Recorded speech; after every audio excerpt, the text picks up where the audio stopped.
कौवे की चालाकी। एक जंगल में दो बड़े बड़े पेड़ पास पास थे। एक पेड़ पे कौवे घोंसला बनाकर रहते हैं तो दूसरे पेड़ पर कबूतर रहते थे। पूरा दिन खाना ढूंढते हुए शिकार के लिए भागते थे। शाम ढलते ही अपने अपने स्थानों पर विश्राम करते थे। कौवे के समूह में एक अति आलसी कौवा रहता था। वो उठना ही देर से उठता था। बाकी सारे खाने के लिए बाहर जाते हैं तो ये कहीं ना जाते हुए पेड़ पे ही आराम से रहता था। कुछ ही देर में वो सारे खाना लेकर खाते समय उनमें मिलकर छीन के खाता था। ऐसे उस दिन उनके लाई हुई खाने को समेटकर कौवे एक तरफ और कबूतर एक तरफ समूह में आकर खाते हैं। तो कौवे हर समय झगड़ते हुए अपने अपने बल से आहार लेते थे। कबूतर तो सब मिलजुल कर रहते थे, बिना किसी झंझट के एक सामान बांटकर खाते थे। उन कबूतरों की एकता देख आलसी कौवे ने सोचा कि आहा, उन कबूतरों को तो देखो कितने अच्छे हैं और हमारे देखो कैसे हैं। छी, अगर जन्म लेना ही है तो शेर की तरह लेना चाहिए या फिर कबूतरों की तरह लेना चाहिए।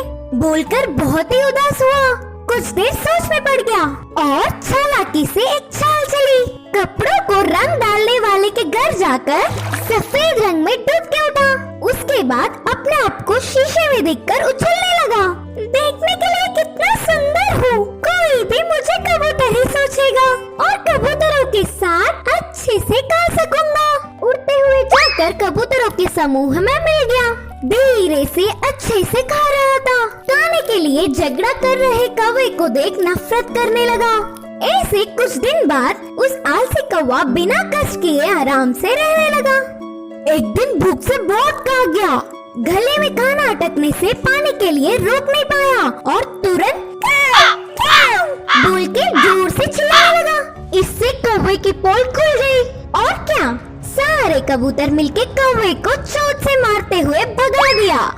अरे बाबा, थोड़ी भी रहम ना खाते हुए चोट से मार रहे हैं। अब फायदा नहीं, मैं मेरे रूप में बदलना ही ठीक है, बोल के सोचकर पानी में डूबा। मजाक ये था कि वो कड़ी रंग होने के कारण वो गया ही नहीं। बिना कुछ समझते हुए अकेला ही रह गया।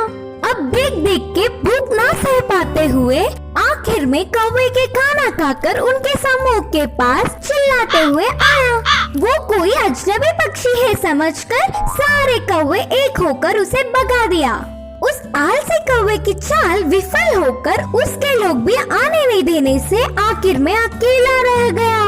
इस कहानी की नीति है कि बाजू वालों के लिए भागने से अच्छा हमारे लोगों से खुश रहे। सब्सक्राइब कर दीजिएगा हमारे तुको टून्स चैनल को। ऐसे ही मज़ेदार और एंटरटेनिंग वीडियोस देखते रहिए और बेल आइकॉन दबाना ना भूलें।